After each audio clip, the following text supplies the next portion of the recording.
Welcome to Beyond the Box. Inside, outside, upside, downside, beyond the box.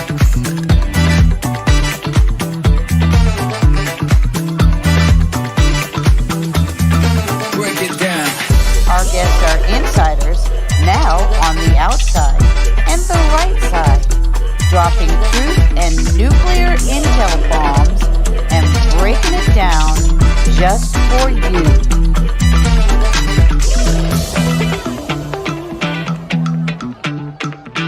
And now it's time to meet your hosts and co-hosts. Your hosts of Beyond the Box are Brenda Lankart and Suzanne Hott. Brenda Lankart is host of Beyond the Box and retired law enforcement. Joined by Suzanne Hott, host of Beyond the Box, Joel's Indoor Arena and Event Center, and White Horse Productions. They are joined by Tom Althouse, Brian Sang, and Penny L.A. Shepard. Brian Sang, co-host Beyond the Box, is Full Disclosure Now Movement, fulldisclosuremovement.org. Tom Althouse, co-host Beyond the Box, is the real author of The Matrix, The Immortals, and The Matrix Redeemed. And Penny L.A. Shepard, executive producer and co-host of David Zublick's Awake Nation, The Dark Outpost, Patriot's Perspective, and Beyond the Box.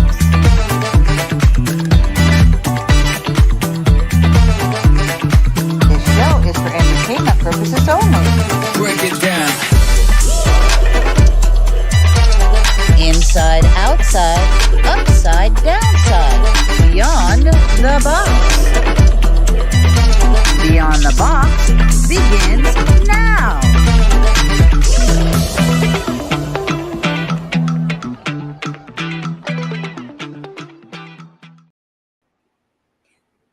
Hello, everybody. Today is April 13th, 2024. God, I lose my days, Susie. Yes, it is April 13th. Yeah. Hey, earlier today I wrote something and I put 2025. I was like, oh, wow, I'm a year ahead of myself. I was Mandela affecting myself. Okay. You ready for this year to be done, huh? You know what? I think so. I should just say it's like 2028 because we just need to skip a whole bunch of stuff. Right. But we have a great show tonight. We have with us tonight Pamela Ray Files, her husband James Files. James Files is the one who took the headshot at the grassy knoll with JFK. So this ought to be really cool and interesting. Are you all right, Susie? I'm good. We are ready. All right. I'm going to go ahead and bring in our hostess with the mostest, Penny L.A. Shepard. Hola, chiquita bananas. How are you this evening? Bananas. Right? We're right for some news right here. I'm going to introduce our guest. James Earl Files, also known as James Sutton, is an American former prisoner. In 1994, while serving a 50-year sentence for the 1991 attempted murders of two police officers, Files gave interviews stating that he was the grassy knoll shooter in the 1963 assassination of United States President John F. Kennedy. Files subsequently has been interviewed by others and discussed in multiple books pertaining to the assassination and the related theories. And I'm trying to click on the screen here. It's not working. Pamela Ray Files is a Christian and an author. Pamela and James Files were married May 2018, and they live in Chicago. James Files was baptized in Lake Michigan on June 14th, 2018. They have been attending a Spirit-filled Christian church together since November of 2017. His quote is, "Let me stand before God to be judged. Let no mortal man judge me." Jimmy Sutton, a.k.a. James Files. While James Files was incarcerated for 25 years, author Pamela Ray published 2 books he asked her to write: To Kill a Country, An Interview with History, and The JFK Assassination. Interview with History it looks behind the scenes at some of the most shocking and horrific things going on here in America, starting with the daytime assassination of President John F. Kennedy and the implications it serves up to the citizens of a free country. The author, Pamela Ray, along with James Files, former CIA mob hitman, the infamous Grassy Knoll shooter, explore the truths behind some basic questions still lingering decades after the JFK assassination. Primary target: finally free from prison, Grassy Knoll shooter, CIA mob assassin James E. Files reveals more chilling details surrounding the events that led up to the assassination of President John F. Kennedy. Readers who are new to the story, as well as seasoned skeptics of the Warren Commission, can follow along as Files recounts the details from the original plot to kill JFK in Chicago to the dark deed done in Dallas, November 22nd, 1963. On that day, the United States of America experienced a coup d'etat where the 35th president was taken down in a military-style ambush by the Central Intelligence Agency using organized crime hitmen as their assassins. Only a few people are still alive who were there that day, and this is the story from the man who fired the fatal headshot from the infamous Grassy Knoll. Additionally, if you would like a signed copy of Pamela and James' books, please go to their web, which is www.jfkmurderjamesfiles.weebly.com. And you can also purchase their books, Primary Target and Interview with History, on Amazon. Ladies? All right. Well, Yes, extremely a fascinating book. I read the book. Pamela is an amazing author. And a very intelligent, very well researched. I mean, I just loved her writing style, and it was a very good book. Very good book. I recommend it to anybody. And you know her pretty well. You've been, you guys talk extensively for, hours about just various things. She's also such a prolific writer. I believe she's writing another book about Marilyn Monroe. Right? Oh, that would be good. That's an interesting book. That would be interesting. Well, let me get the other co-host in here. I got to find him. There he is. There's Brian. There he is. I lost you in the queue. I don't know what happened. I lost him in the queue because he's a Q man. You're a Q man. All right. I'm going to go ahead and bring out Pamela. Are y'all ready? We are. All right. Yes. Hello. Hi, Pamela. Hi. How are you? We are good. Can you see and hear me, or just hear me? We can see. Yes, we can see you and hear you. Yes, very good. Okay. I can't see anything. You know how it shows the pictures of the people. I just have a screenshot of Suzanne and one other lady, Brenda, and that's all I see on my phone. Okay. Okay. Well, there's Just Penny's so you in guys here, know. and Brian's in here, And Andy's in here. and Andy's in here, sort of. Where Andy went. It's okay. Most of the people are going to be listening along with us anyway, and then at times I'll be sharing my screen, to show images of James and Dealey Plaza and things like that. Okay. And we'll let you know. And we'll let you know what we've got on the screen. But in the meanwhile, thank you for joining us, Pamela. Yes. Thank you so much. You're welcome. Thank you for having me. I'm glad that you're here. So, Pamela, where would you like to begin? Tonight, where do we want to begin? Yes. I'm not sure exactly what you guys want to cover.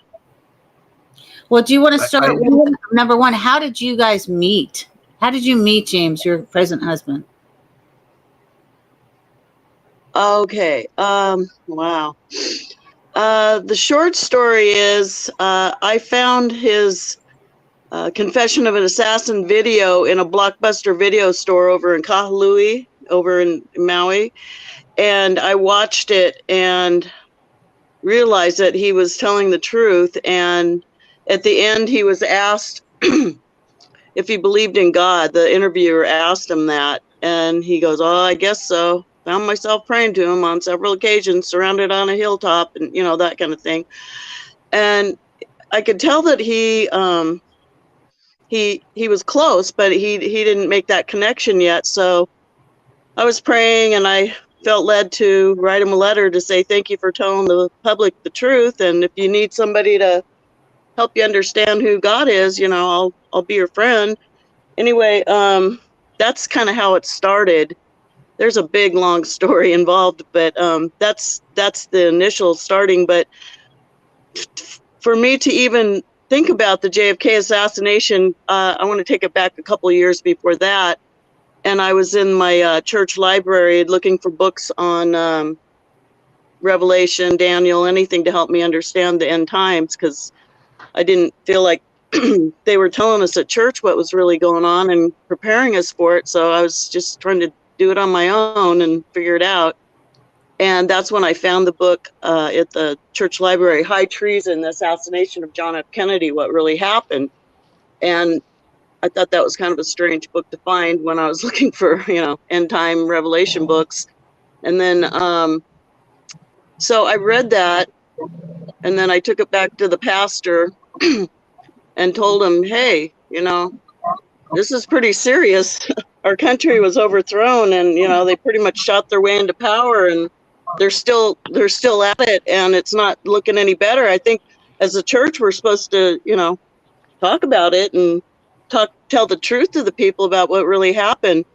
And the pastor's like, well, don't get into this conspiracy stuff too much. It's going to wreck your life. And, we're not going to talk about this at church. I said, well, why is this book in the church library if we're not even supposed to think about it or talk about it? It's like, well, I just put that in there as a, interest, somebody might have an interest in it. I go, well, I had an interest in it. I took the book, I read it, and now, you're telling me don't get into conspiracy stuff. It'll wreck my life. And it's like, oops, too late. I found out, what happened, and this isn't good. So anyway, that was in late 1997. And then in late 1998, I saw that film, Confession of Assassin, the James Files confession video. And then in February of 1999, I wrote that first letter saying, thank you for telling us the truth. If you want, I'll help you understand about God. Anyway, he got that first letter, and he said he felt like, electricity was going through his arm. I'm like, okay, whatever. And then he wrote me back, and we just pretty much started corresponding with each other. And then he wanted me to come to the prison and visit him. I wasn't too sure about that because, I live in Hawaii, and, maximum security prison in Illinois. That doesn't sound very good. No. Anyway, vacation. I went and visited him, and this was in 2000, September of 2000. And then we were in the visiting room, first time ever to, a jail, a prison, or anything, let alone a maximum security prison. So we get in the visiting room, and we're sitting down at the junky table that they have in there, and I thought he dropped something, because he's on the floor on his leg, on his knee, and I was like, what are you doing? Did you drop something? And he just grabbed my hand, and he's looking at me, and he goes, if I ever get my freedom, will you marry me? I'm like, what? Really? You're doing this in a prison room right now, right here? Anyway, we didn't think he'd ever get out, so I said yes. And then, here it is all these years later. And yeah, there's a lot of details to this story, but I'm just trying to give you guys an idea of how that started. But you have 2 hours, so take your time. You can tell as much as you want. You can always come back again. So okay, take your time. We want to know. Okay, so yeah, when we were in the visiting room, and then I said yes, and then if as God leads me, that's what God wants. Anyway, he said, okay, well, now we got that settled. I want to ask you if you would help me with something I'm trying to get out to the public and get out there. It's this book called To Kill a Country. And I was like, are you talking to me about writing a book? Me? Why me? He goes, well, you have a way with words. So I think you have the right intention and you want the truth to get out to the people. And you're the only one I trust to do this. So will you do Wow. that for me? And I said, I guess so. But, I don't really know what I'm doing. I've never really, I didn't think anybody would want to hear anything I had to say. So yeah, he convinced me I had a way with words and I had to write the book. So that's what started it all. And then he's in maximum security prison. I'm over in Hawaii. We're corresponding with letters and then weekly phone calls. Everything's highly monitored, copied in triplicate, going in and out. He's telling me things like, oh, they heard back east that we're doing a book together and they're getting nervous. I go, well, what does that mean? He goes, well, they're just nervous that we're putting this information out. I'm like, oh, okay, great. Am I in any trouble or am I gonna get hurt? Or he goes, no, just that's what's going on. Like, okay, so yeah, I didn't even know who he really was. I mean, I still don't even know 100%. He told me when we first got together, he goes, not only is what I did classified, I'm classified. Okay, Oh so my goodness. not until I actually came over here to the mainland, it's Illinois, did I even find out, some of the stuff that surrounded, how he even came to be. I never knew this when I lived over there, that he was part of a Navy birthing program. And then he was telling me about this stuff when we were writing the book Primary Target, JFK, how the CIA used the Chicago mob to kill the president. That's so fascinating, And Pamela. That is so fascinating. His yeah. birth and his story with his mother. Yes. Yeah, it's just it was like really mind-blowing. And he's like, well, I don't want that in the book. I go, dude, people have to know, they have to understand this because this is like a part of the story. He's like, oh, I don't want that in there. I'm like, well, it's going in. And so yeah, there's a couple things in the latest book, Primary Target, that he absolutely did not want it going in there. But I'm like, there's even more stuff that should be in there that books published now. But you know what I'm saying? I like to just explain things so people can understand, because I come from a position where I'm just a regular person in society. I never was in any kind of governmental thing or CIA, or, I don't know anything about those kind of guys, right? I know a lot more about them now, but back then I was just trying to make it so that people could get their head around this story, because it's just so far out there that, the government would use not only somebody from the CIA, but it got covered up. I mean, George Bush was involved. It was just it's a big story that needs to still get out there, because most people don't even know that. A lot of people, they understand that Oswald didn't do it, but they just don't think that they could ever really understand the truth or know the truth, or the truth would ever get out there. So they just kind of brushed it aside and moved on, just like I did. I brushed the JFK assassination aside and moved on. If I didn't find that book in my church library, I wouldn't have even been reading about it, or even grabbed that Confession of Assassin video at the Blockbuster video store, because I wouldn't have even cared about it. Because most people, they don't really sit down and think about it. But what I found in this whole process was that the JFK assassination is like a door you can go through to start understanding all the other cover-ups, all the other lies and mysteries of our country. Just by that one door you can walk through, you can start seeing how it all comes together. So it is an important story still, even though, a lot of people just, especially the younger generation, they think JFK is somebody that was on Dancing on the Stars or something. They don't even understand or know it, Yeah, and they don't I even think know they who should Hitler is understand. or who Mela is. The kids don't. They don't know anything. Yeah, so I mean, I know our generation still kind of cares about it. I'm getting old. I'm 66 now, but the younger generation, there are some younger people that are involved still that care about history, but I'd say the majority of people don't even read books anymore.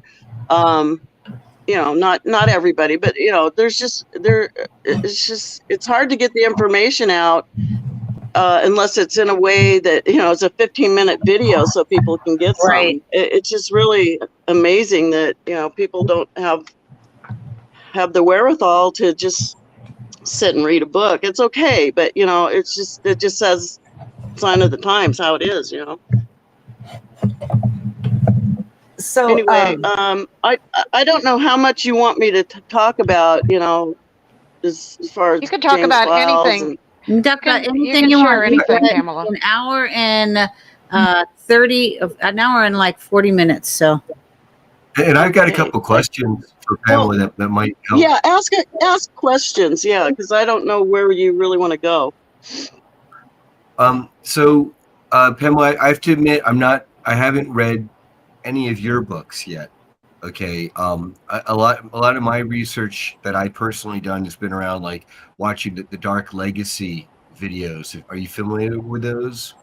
They're called Dark Legacy, and they Uh, were circulating online. They go into the Bush family's involvement and how Bush Senior would name like all the ships involved in this operation coming out of Cuba, like the Barbara 1 and the Barbara 2. Like its plane started out mhm. like that, and then they had something called Zapata Oil, and they were funneling money through that operation to like help fund a lot of this, the assassination.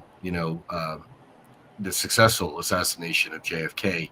And in it, he mentions, there's, can you speak to James and how he would have known, say, characters like E. Howard Hunt, for example, who have been named also in a lot of these exposés, if you will.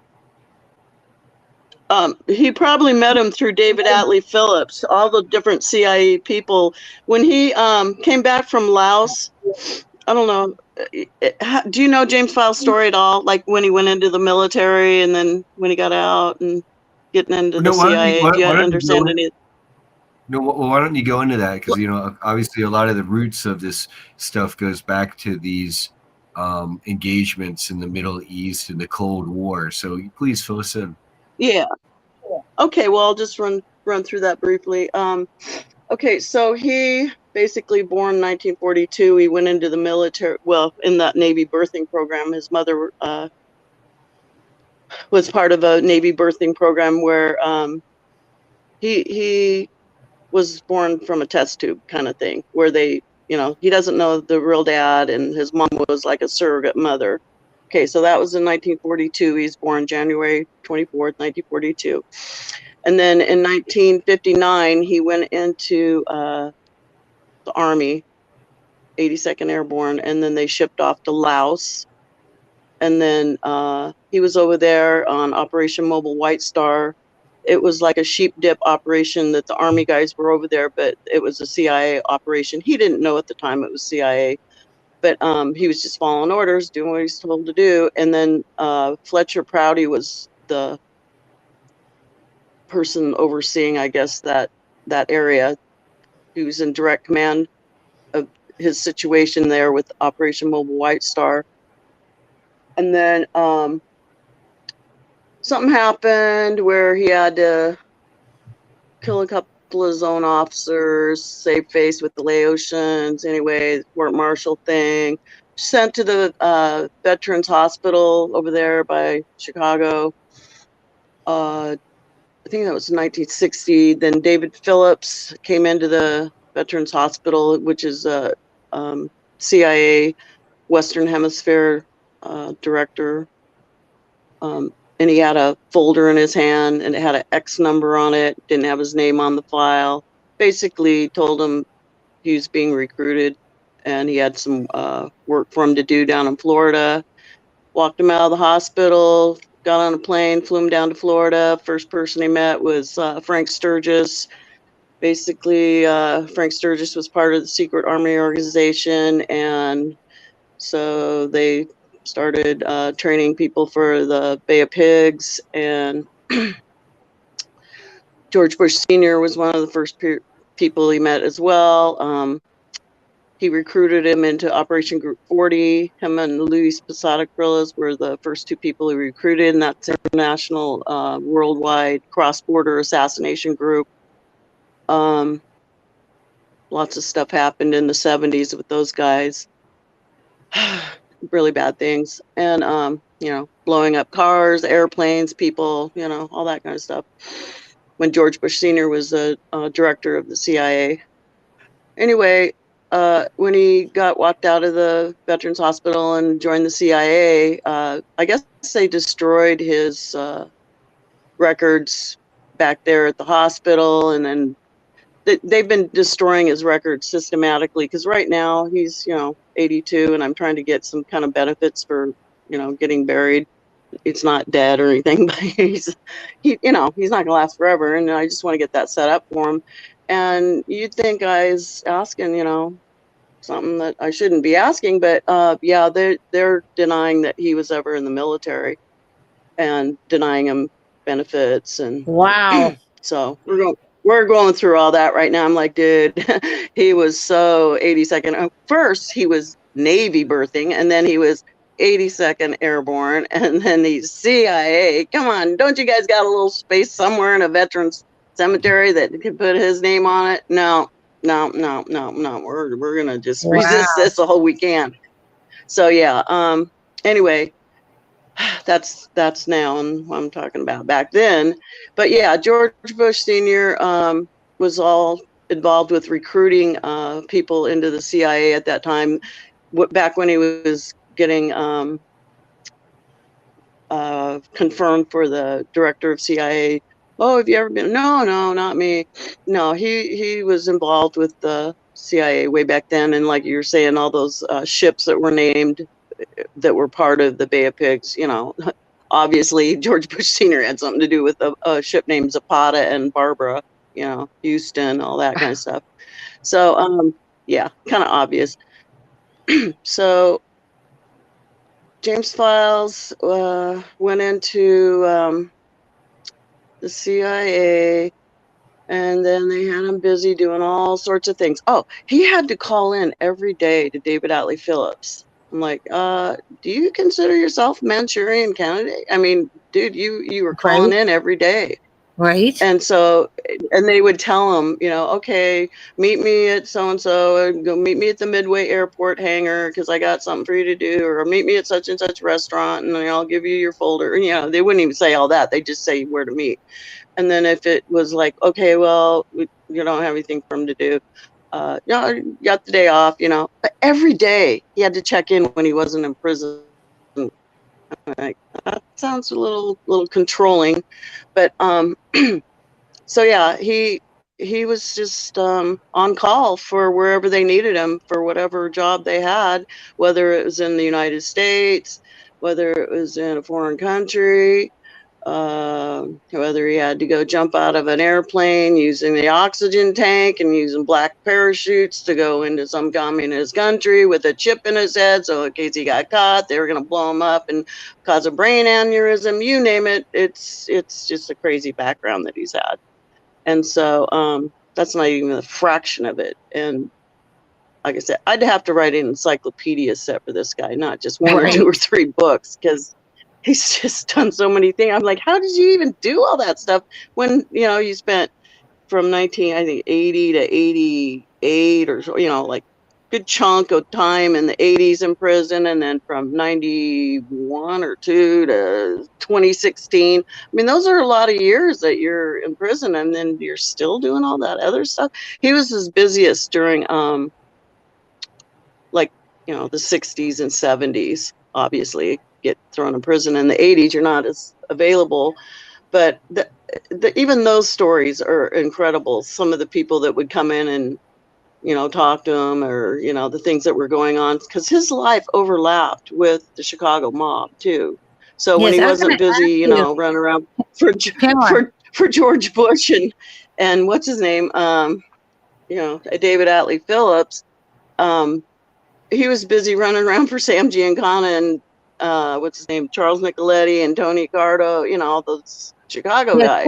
I was going to ask you, how did he end up getting connected with, was he born in Chicago? How did he end up with the mob connection? Was it from Okay. childhood? Okay. He was born in Alabama, and then his mom, the guy that helped his mom into the Navy birthing program, his name's Les Sutton, and that's how he got his last name Sutton, even though Les Sutton was never his dad. Okay. Right. He did marry his mom, and then he got killed in an accident over there at Boulder Dam, or I think it was over there. And then she ended up moving with him and his sister to Chicago, to Melrose Park from California. That's how and then he was in Melrose Park, and that's where back in those days in the, the 40s and 50s, Melrose Park was primarily run by Italians. Now it's mostly Hispanics, but back in those days it was Italians. And so as a little kid, he had to learn how to be tough like those guys and get along with them, or get beat up by them all the time.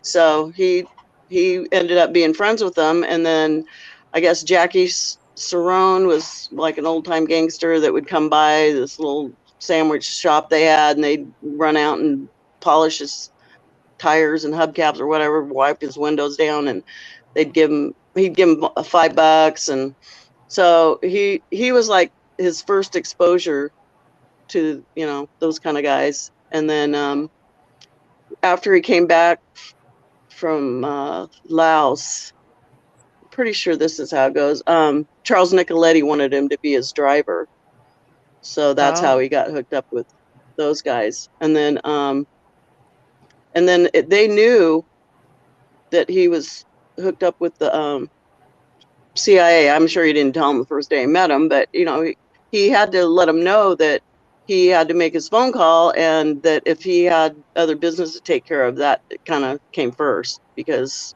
that's what he had to do. Pamela, I have a question. When you say he had to take care of business, so all the time he was getting phone calls from the CIA to go take care of business for them, right? At different places. Is that right? Right. And that always meant somebody was going to die. It didn't mean, he had to go, just deliver a bag of money and say, da, da, da, da. No, it was always a matter of whoever he was sent to go see, they died. Now, does he have an idea, or do you have an idea what the number of, say, unalive people that he was involved with, Okay. First of all, there's all the, the things in Chicago. There's all the things in Vietnam. There's calling in airstrikes. There's wiping out villages. There's blowing up planes. There's this, that, and the other thing here and there and everywhere. There's no way he can tell how many people are involved. Right. Death squads in Chile, stacks of bodies that are looking like cordwood, the river floating with bodies so much that the fishermen can't even get their boats out there. And where do you start counting that amount of people? Right. Well, let me ask this, Pamela. So then here he is, he's in Chicago. This is when on the one hand, he's running with the mob as one of their hit people, but on the other hand, he's in constant daily contact with the CIA handlers making these phone calls. Mm-hmm. And obviously his mob bosses, not only do they not have a problem with it, they're like facilitating his calls. They're making sure he's able to get in his daily call to the CIA while he's working with them, the mob. Well, I wouldn't think that they would take it upon themselves to, be part of that process. But when he would say, I need to go to Chuck, or whatever, and if Sam ever said, well, where's the kid? Sam called James Files the kid. He'd go, well, where's the kid? Or the hillbilly. He would just tell him, he had to go, and then so Sam and the CIA weren't strangers. So, I mean, they understood that if he had to be used for that, that's just where he was. Well, not only that, but Operation Underworld was after World War II, and that was our CIA working with the mob and other, factions, like covert Lucky Luciano. Yeah, correct. I know. Yeah. So that operation, it never ended. Okay. So they're still working with the mob on a day-to-day basis. That's why we have such corruption within our FBI and our CIA offices today, because those factions are intertwined. Mm-hmm.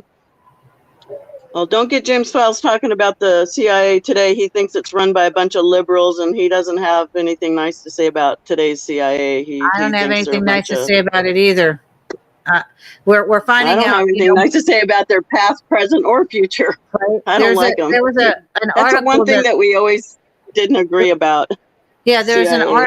there's a sting that O'Keefe just did, James O'Keefe, and James O'Keefe unfortunately keeps doing the stings on gay individuals that are in these organizations, in which they came forward and said they specifically targeted Tucker Carlson and Alex Jones, and that's domestic, and they've said for years we have no domestic agenda, which is a lie, because they work with the FBI. And the FBI, as you know, also very, very corrupt. I'm going to say it was corrupt from its inception with J. Edgar Hoover, who was prancing around in a tutu and blackmailing everyone while he was sleeping with little boys. Yeah, If the foundations are destroyed, what are the righteous going to do? I mean, from the very get-go, it was bad. With J. Edgar Hoover. So now James, when he went down to Miami, because I'm from Miami, when he went down to Florida and they were training in the Everglades, I have a short little video, it's like 2 minutes, of the disclosure which happened when JFK papers were revealed. And it verified what James had said. Can I bring that in and play it? Sure. Okay, hold on just a second.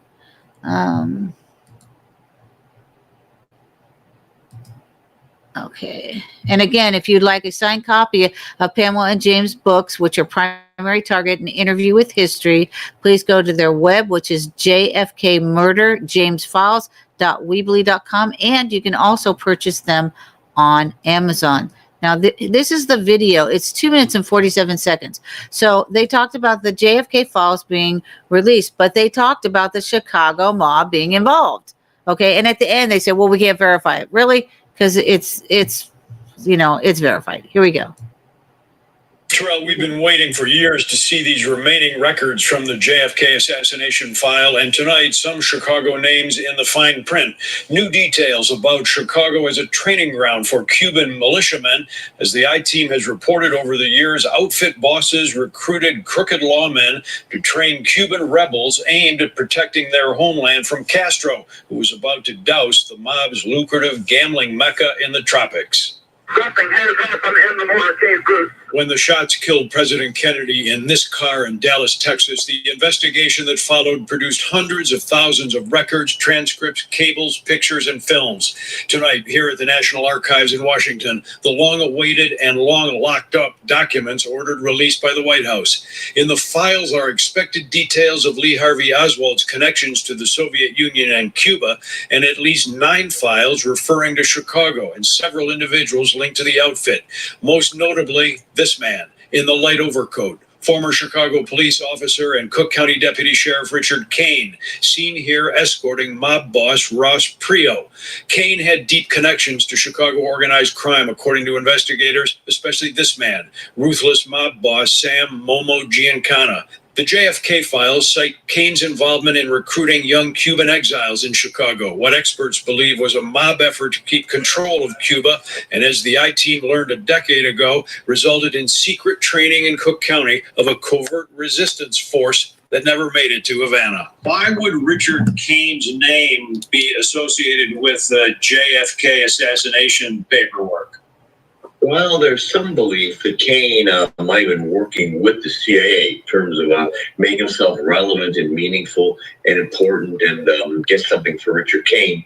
So if he was involved in the CIA attempts to get organized crime to assassinate Fidel Castro, that then might be a short step to what might have to do with the JFK assassination.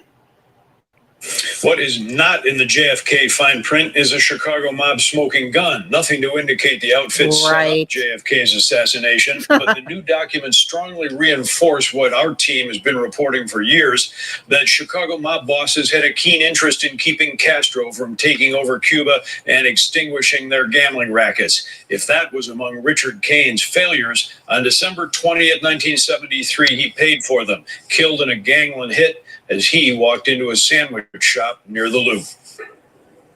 Hey, if you like that video. Did you say he worked in a sandwich shop? I do believe that's what he said. He was killed walking into a sandwich shop. Yes, I know that. Pamela, did you say that James worked in a sandwich shop? No, he had his own coffee cup restaurant. Right. He had a small restaurant. It's called the Coffee Cup over there in Melrose Park. Okay. Pamela, could you kind of, for our listeners, could you kind of give us a rundown of what happened?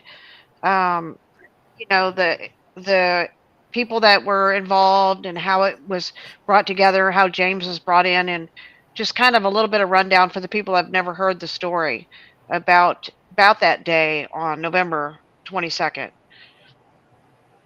Okay. Well, going back,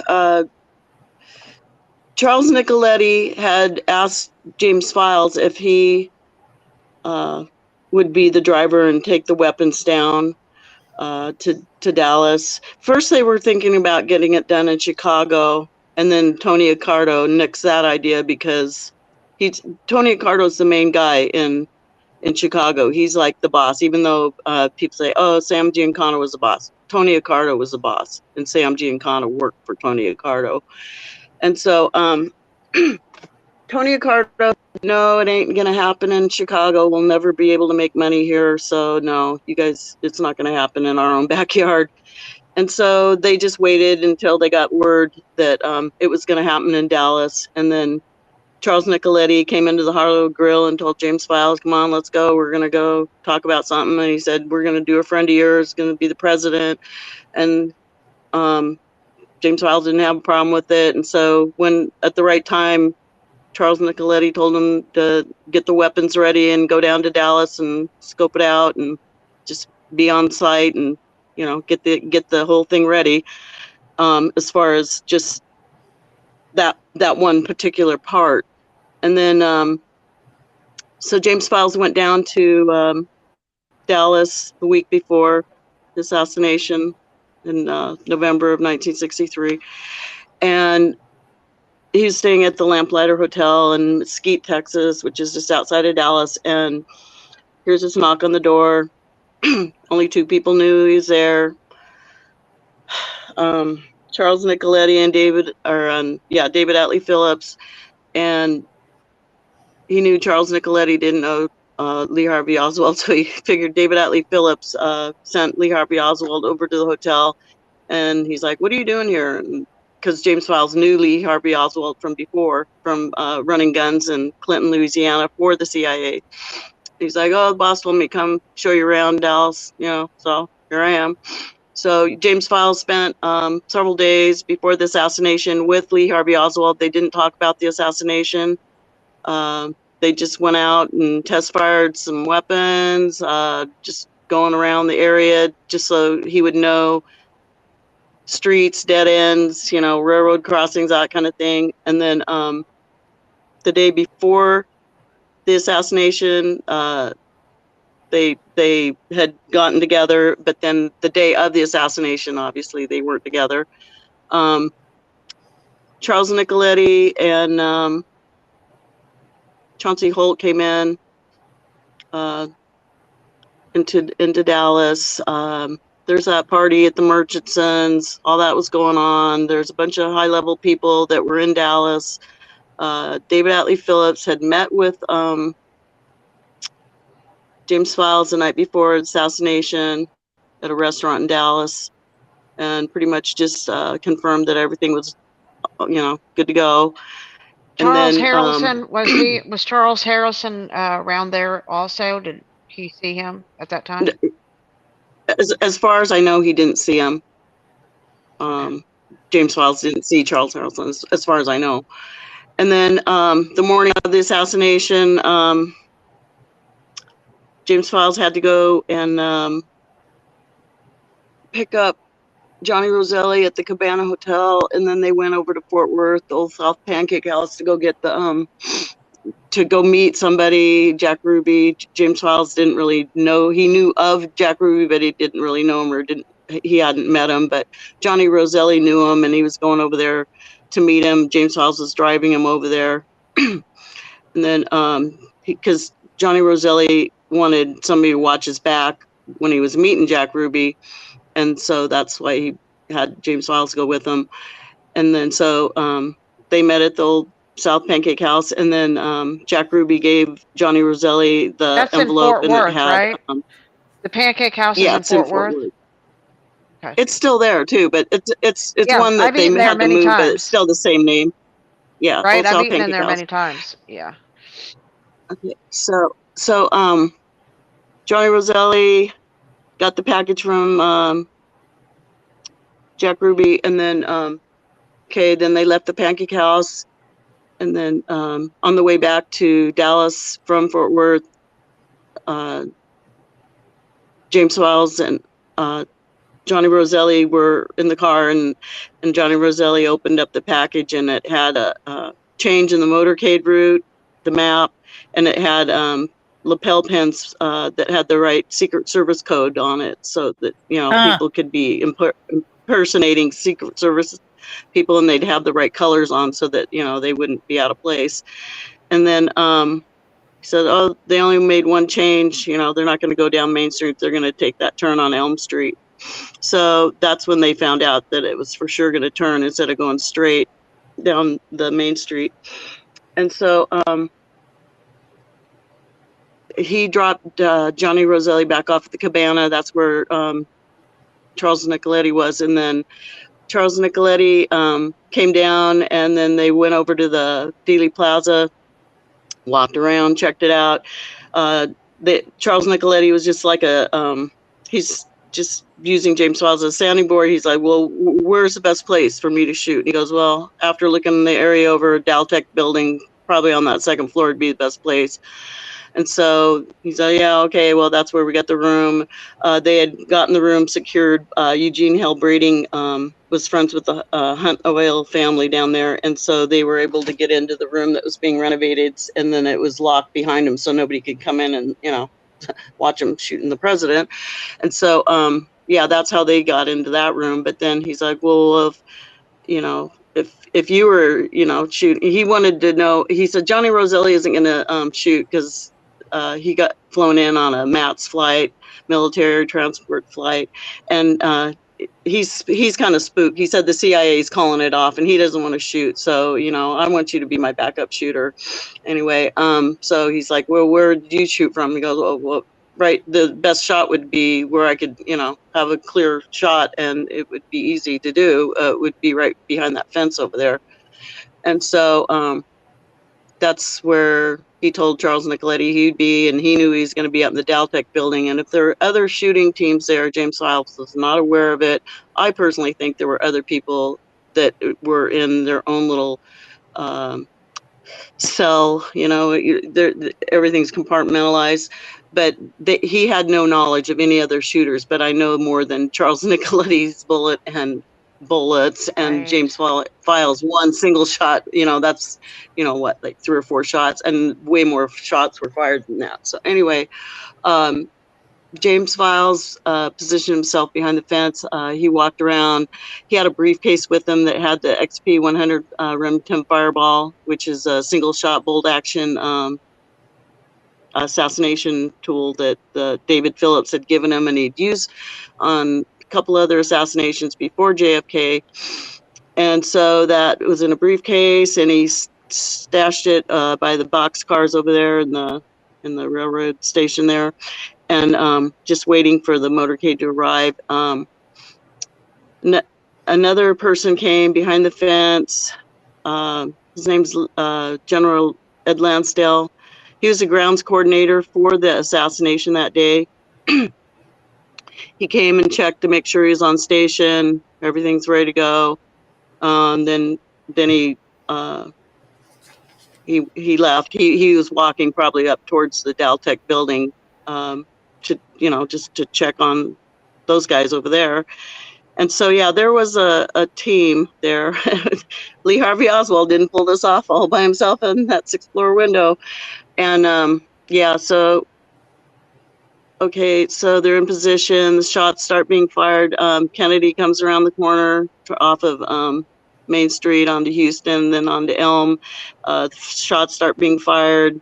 Jimmy's counting them miss, because they're going for a headshot, and he hasn't got hit in the head yet. And so right when he was about ready to, lose the field of fire, and Jackie's coming in to, where she could get hurt, he took the shot, and that was the one that Abraham Zapruder got on the film, back and to the left instead of from the back and to the front. No, Right. it's so yeah, that's where that happened. And then put the briefcase, put the fireball back in the briefcase. But before he did that, he bit down on the shell casing, left it on the fence. Kind of dumb, but he did it.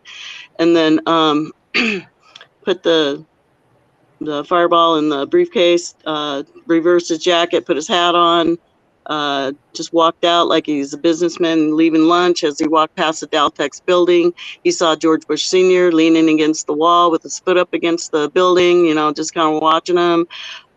He also made eye contact with this Dallas police officer on the corner before he got into his burgundy Chevrolet.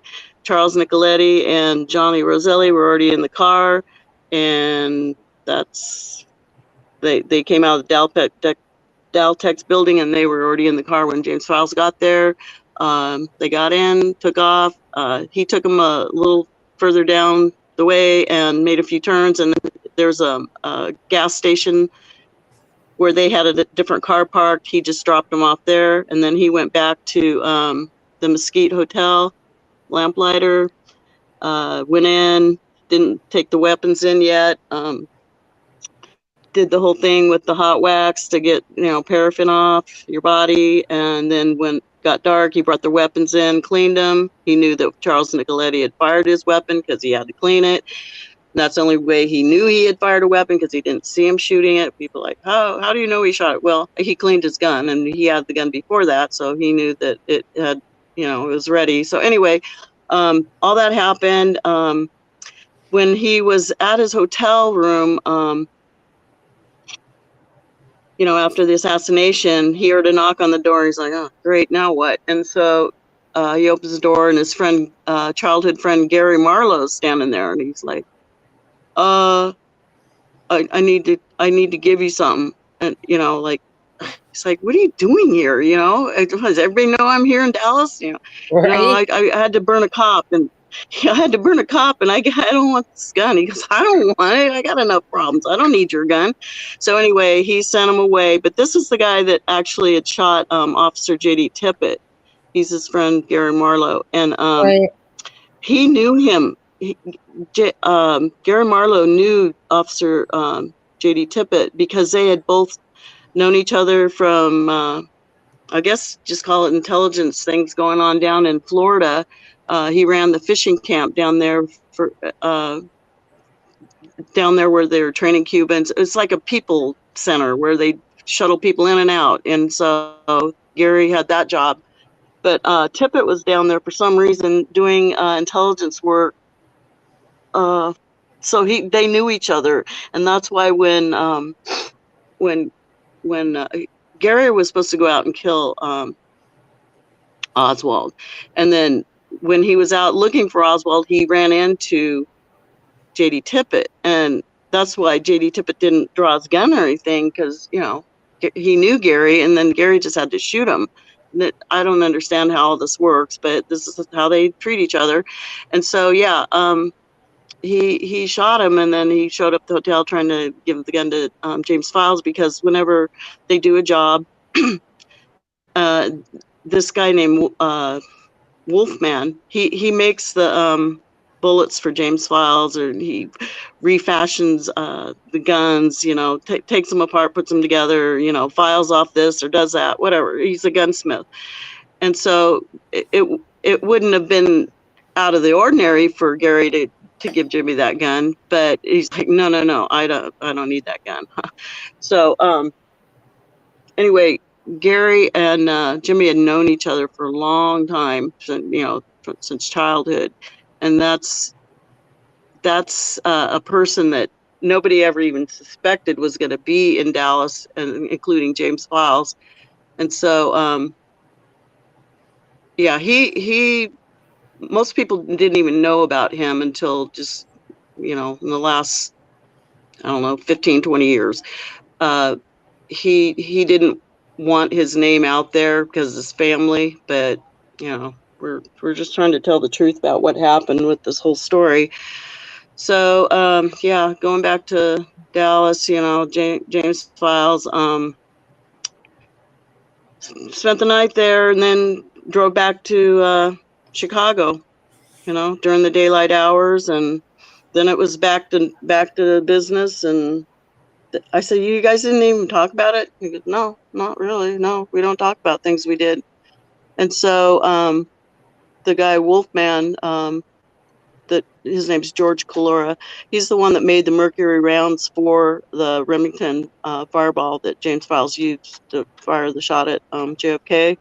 And it's a mercury tipped round, so that when it hits, it explodes. So it's like for sure, do the job. So he took the guns back to Wolfman, and then they just went back to doing all their crazy stuff in Chicago. Pamela, I have a question. We were talking the other day, and you mentioned there was supposed to be another passenger in the car that they changed at the last minute, that they wanted to assassinate along with Kennedy. Is that right? Yeah, that's what Jim Scott was telling me. Ralph Yarborough, and then they made a big thing about Connolly being in the car instead of Yarborough. Yeah. So that's just what I had heard later. Yeah. Yeah, last minute it was for sure. Connolly has to be in there. Can I, Pamela? So he wasn't supposed to be in the car. The primary target was, who wasn't supposed to be there? Connolly wasn't actually supposed to be there originally, right? That's what I understand, and that they wanted Yarborough in there too, so that he could be collateral damage. So Pamela, the primary target was JFK. Yeah, for a lot of our younger listeners, Pamela, a lot of people, they think, they just know the lone nut theory with Lee Harvey Oswald. And I think a lot of people haven't been able to put together yet that the CIA was basically grooming Lee Harvey Oswald to look like he was working for the Cubans and for the Soviets. And so that when he supposedly shot and killed JFK, it would look like he didn't do it as a lone nut, but he did it at the behest of Fidel Castro and Khrushchev, or whoever in the Soviet Union at the time. And then for whatever reason, at the end or last minute, the CIA, the deep state, if you will, decided, okay, we're going to run with the lone nut theory with Oswald. And can you comment on that, on any of that part of it, and how they look like they were trying to set off World War III in that scenario? Well, yeah, I think they dialed it back because they realized that if they did implicate it like that, it would be World War III a little early. I haven't really delved into all the intricate details of that particular angle of the assassination, but it makes sense that they would dial it back so that it wouldn't be quite as, devastating if that's the story they actually ran with, and then it turned into escalation of, more war.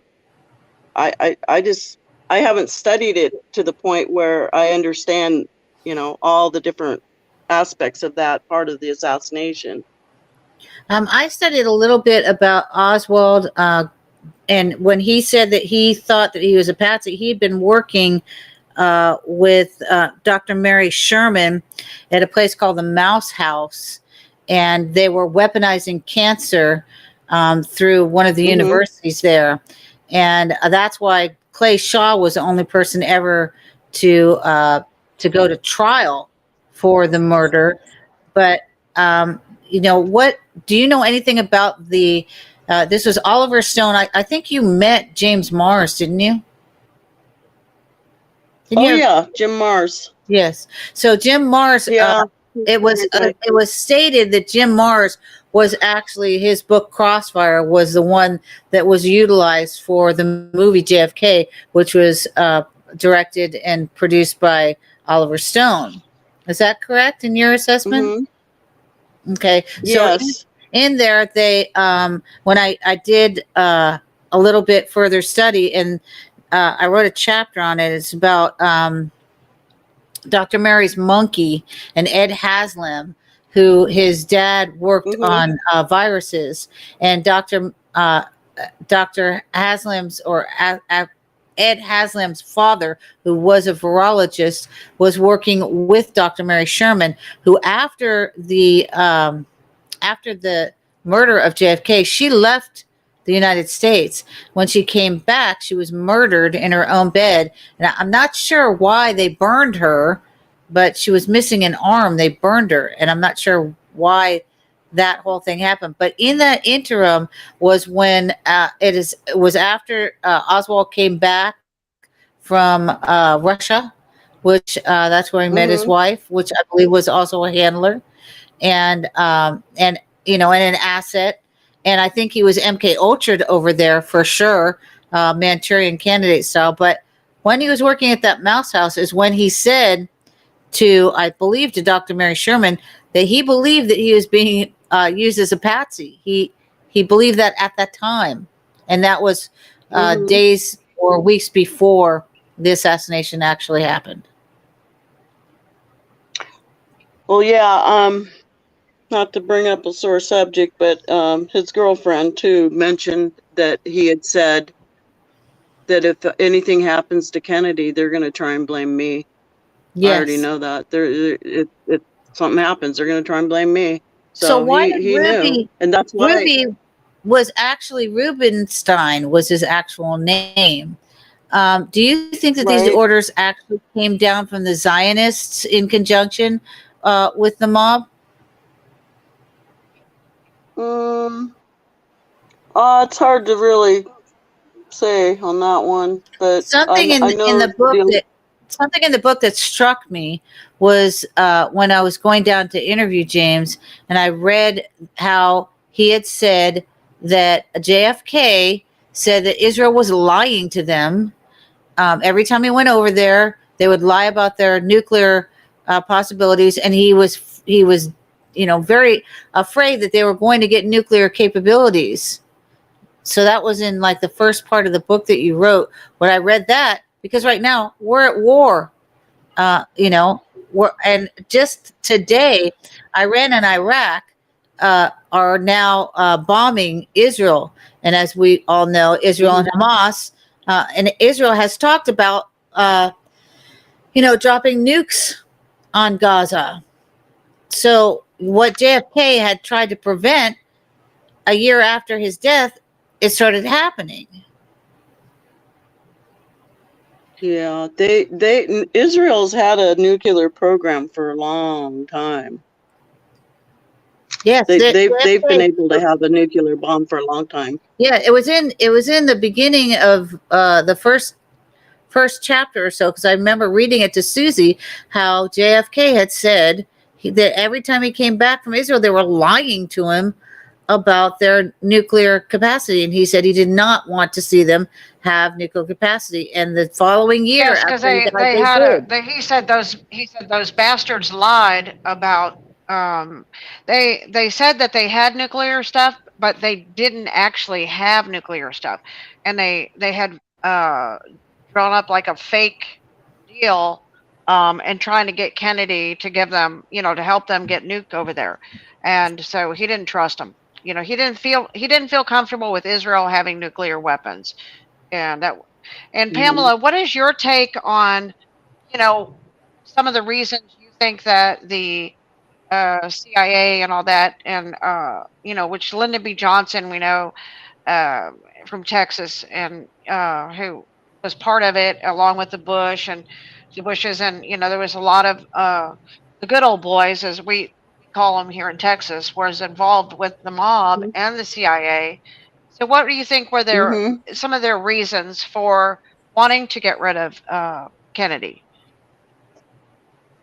Well, each different faction had their specific reasons, but all in all, they weren't going to realize the war effort for Vietnam if JFK continued to be president. They were going to get their war with LBJ, but JFK was going to wrap that thing up and let them have their own war. And that was the people in Texas that had already gotten their contracts, the military contract. I mean, they had to realize their war. They weren't going to pull out early and not make their bazillions. And it was just, it was just that, it was time. He had to go. He couldn't be acting like a president that cared about our country and our sovereignty and our constitution, and not playing the new world order game and domino effect and all that. He had to go. He May I wasn't a read, team player. Pamela, may I read from your book? And you wrote why. Okay. People often ask why JFK was assassinated. There are many theories and opinions, and the subject has been beat to death with half-truths and propaganda over the last half-century. My opinion is the same as James Files in some regards, but my understanding as to why JFK was killed is more complicated than the CIA did it. Yes, the CIA did it, and they reached out to organized crime to do the job. And yes, in some regards, it's that simple, but there's so much more to the story. With the passing of time, research has led me to believe, in addition to JFK's war on the CIA, one big corner of the big picture is that JFK didn't want to pursue the war in Southeast Asia. An excellent factual source on this information can be found in the book JFK, the CIA, Vietnam, and the Plot to Assassinate John F. Kennedy by L. Fletcher Prouty. From the back cover, here is the first account of the Kennedy assassination by a top-level insider, a man who had access to the primary documents and personalities, a man whose theories inspired the controversial film JFK. This behind-the-scenes look at how the CIA shaped post-war U.S. foreign policy is fascinating, as are Prouty's telling questions about the security arrangements in Dallas. President Kennedy, who was actively withdrawing advisors and soldiers in anticipating winning the 1964 election in reference to Vietnam, said it's their war. They're going to have to win it or lose it. The lucrative military-industrial complex contracts had already been handed out as to who was going to profit from the Vietnam War. Overall, with a fresh approach and new frontier, Kennedy wanted to end the Cold War and inhabit this small planet and breathe the same air as people of the Soviet Union. Yes, Kennedy had made some powerful enemies by declaring his intentions regarding wars, hot or cold, and detente. JFK wanted to limit Israel's capabilities to develop and acquire nuclear weapons, put him on a collision course with the CIA counterintelligence interests headed by James Angleton. Moreover, JFK's war with the Federal Reserve banking system by printing and circulating U.S. notes versus Federal Reserve notes created even more powerful enemies. And to top it off, President Kennedy wanted to expose the secrecy surrounding MJ-12, and this is something I want to ask you about, and the two space programs, NASA for public consumption and Black Ops surrounding the Nazi UFOs and secret technology. JFK's open and private declarations regarding all these matters, in my opinion, were among the primary reasons he was removed in a military-style coup on November 22nd, 1963. Any one of these reasons or all combined made for a dangerous environment to try and be a president for the people with open transparency policy. I'm going to tell people, if you don't have this book, you need to buy it. You need to buy both of these books. So let's go to, he wanted to expose the secrecy surrounding MJ-12 and the two space programs and the Black Ops surrounding the Nazi UFOs and secret technology. Can we speak on that a little bit? Sure. What I'm did not he sure know about what you want me to say about it, but yes, that's What true. did he I know mean, about MJ-12, and what did he know about the Black Ops? What do you know yourself about the Black Ops surrounding the Nazi UFOs and secret technology, which will take us back to James, how he was developed as a child? hmm you want to talk about that? Yes, please. About Yeah, going to Camp Pamela, Hero, or Yes. he was made in an underground base, right, in Mobile, Alabama, in a military facility. That's basically well, his I don't know if it's underground or conception. not, but I mean, it was a Navy birthing program in Mobile, Alabama. I don't So know if what it does was that underground or mean? not. What was the Navy birthing program, and what did it entail? Can you elaborate on that?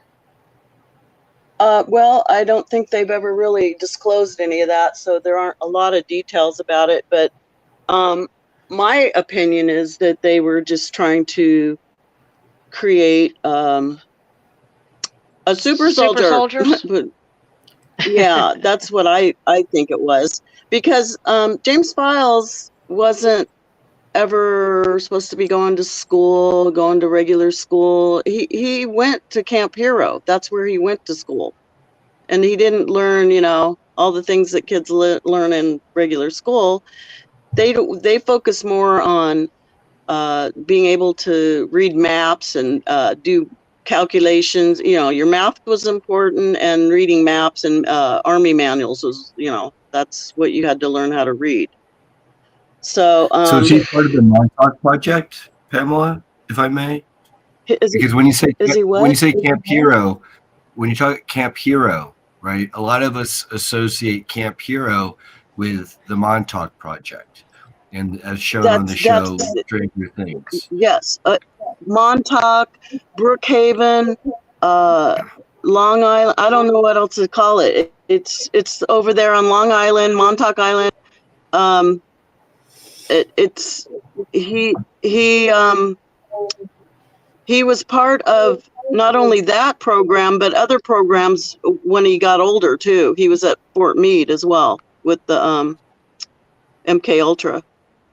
So then, Now, didn't he say that he was a number and with an X in front of it? Was he was given or something? Yeah. Yeah, Do you know what that the number file that was? David Atlee Phillips, no, I don't know, but according to James Files, the file that David Atlee Phillips brought in to the Veterans Hospital, it didn't have his name on it. It had an X number on it.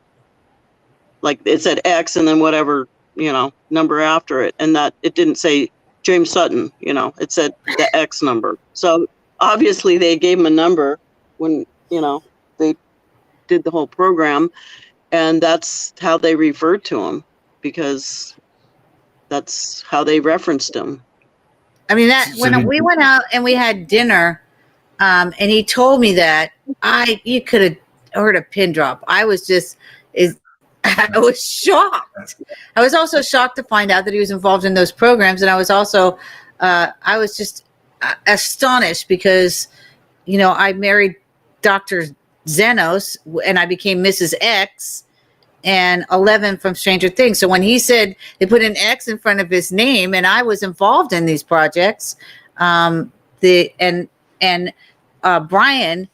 does super soldier projects, which is, why he's very knowledgeable about this. He also has done Philadelphia experiment exposés, and he's worked with the super soldier projects. That's what he does. His entire website is full disclosure now, because he wants disclosure for all of these things. So when we go to the Black Ops, the MJ-12, the super soldier program, he's extremely knowledgeable about these programs. So I just wanted to say, that's why I wanted to bring this up, because it's right there. And when I went to go interview James, and Susie's asking me questions, and I saw that one paragraph where it said, yes, he made some powerful enemies by declaring his intentions regarding wars, hot or cold, in Dayton.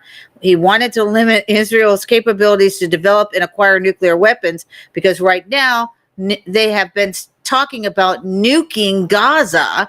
And today, as we have this discussion, Iran and Iraq are now actively engaged in war with Israel. Mm-hmm. Mm-hmm.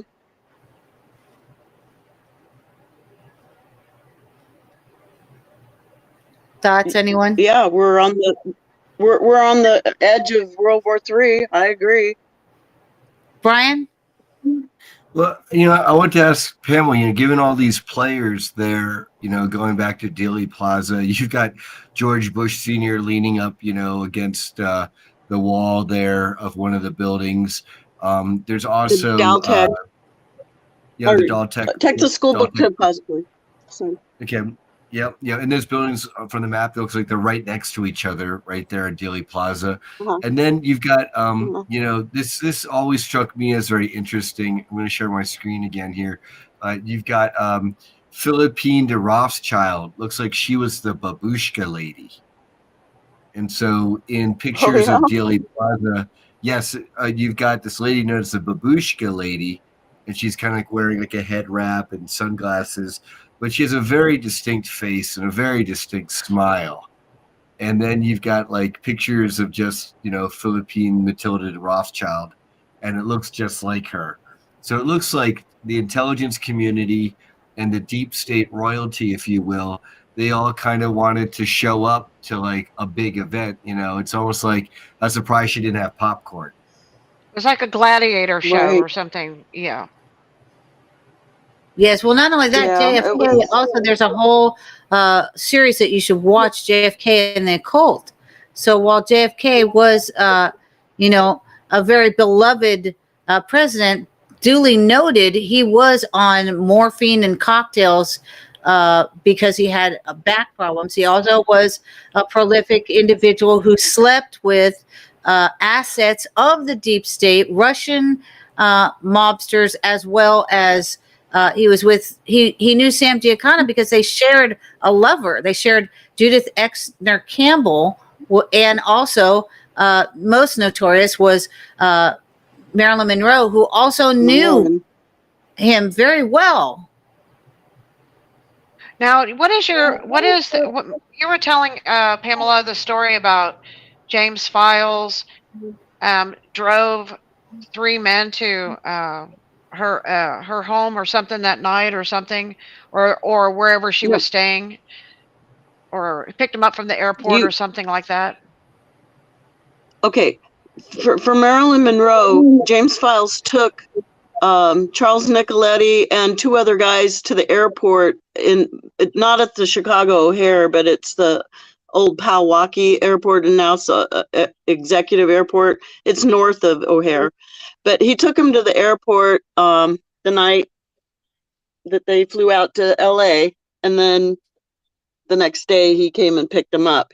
James Files did not go to LA with them. He was just the one that dropped them off at the airport and picked them back up when they came back from their job in Los Angeles. Yeah. Okay. So one guy, the job was to take care of Marilyn Monroe. Yeah. On request, they don't just go do that stuff all on their own. The Kennedys had requested that she be silenced. Okay.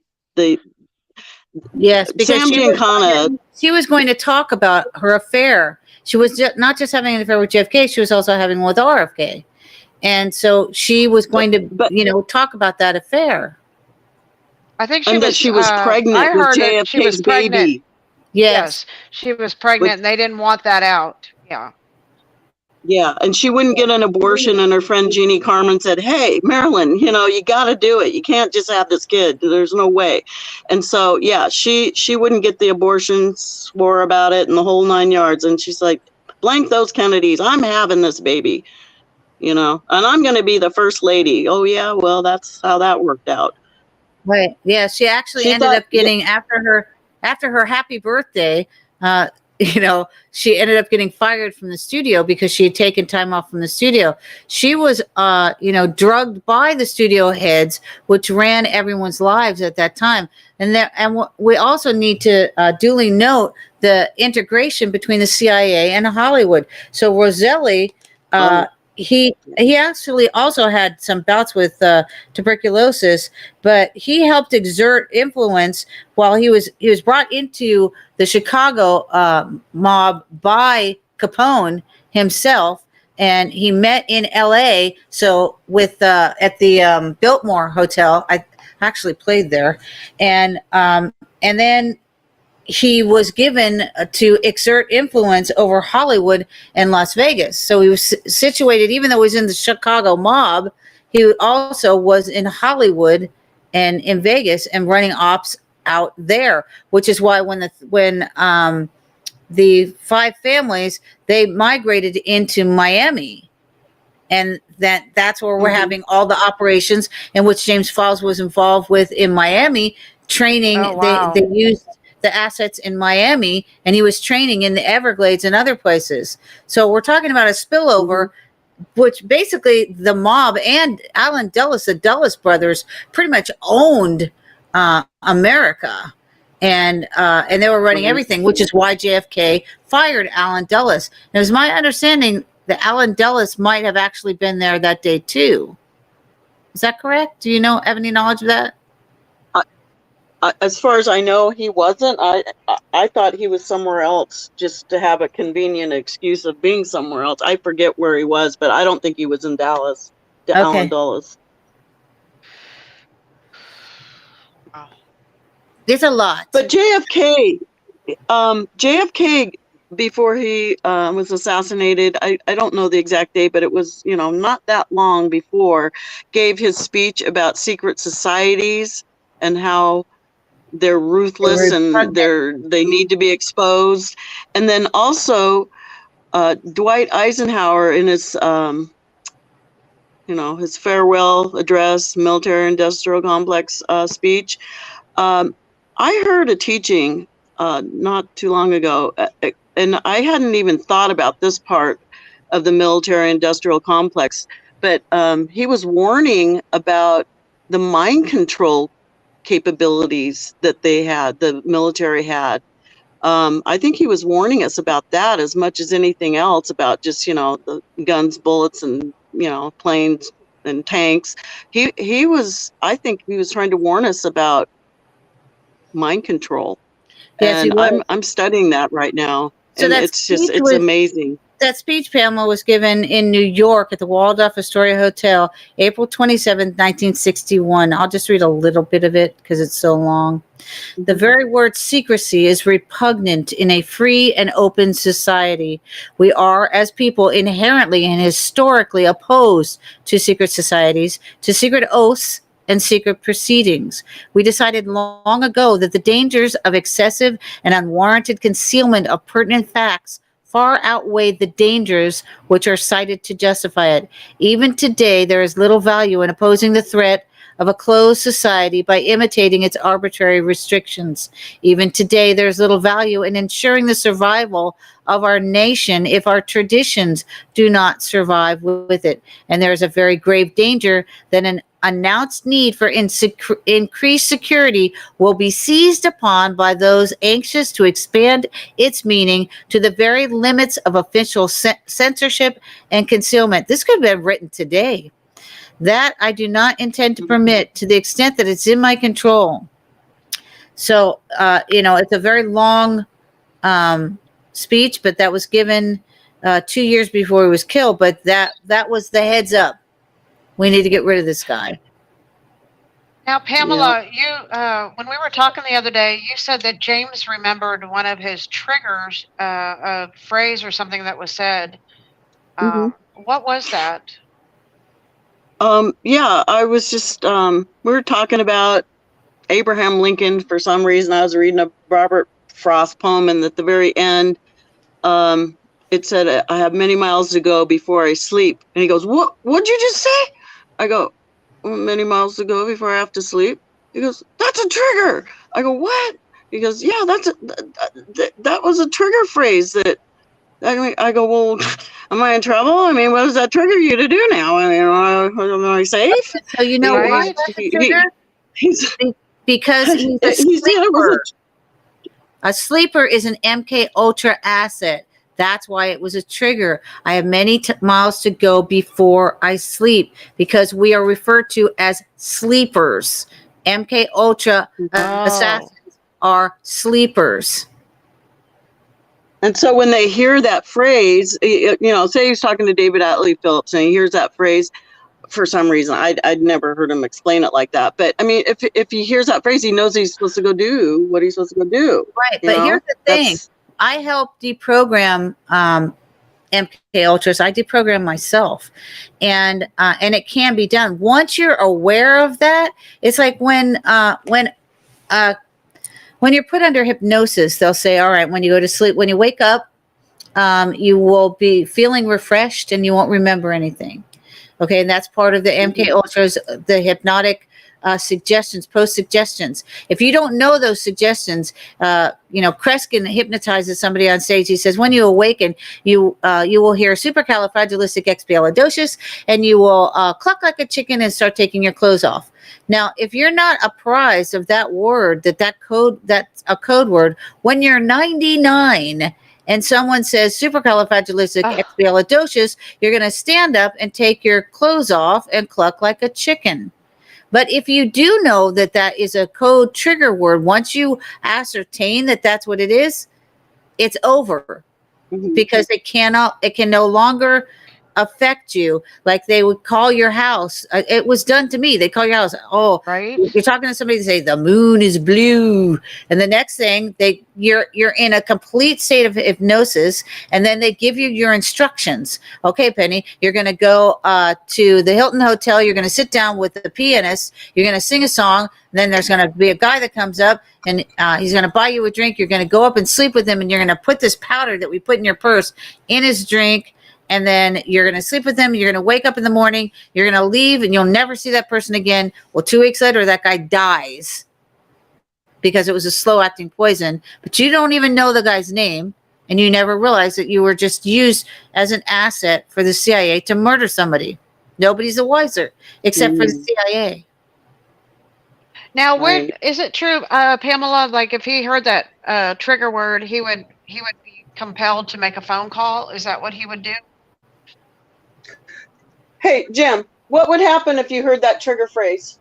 Back then, Huh? there's several trigger phrases, but that was one of them. Let me go. We received it. We would go to the operation and planted it to it, and we would forget about it after. Did it make you want to go make a phone call? When you got your equipment, you'll get it planted into your brain.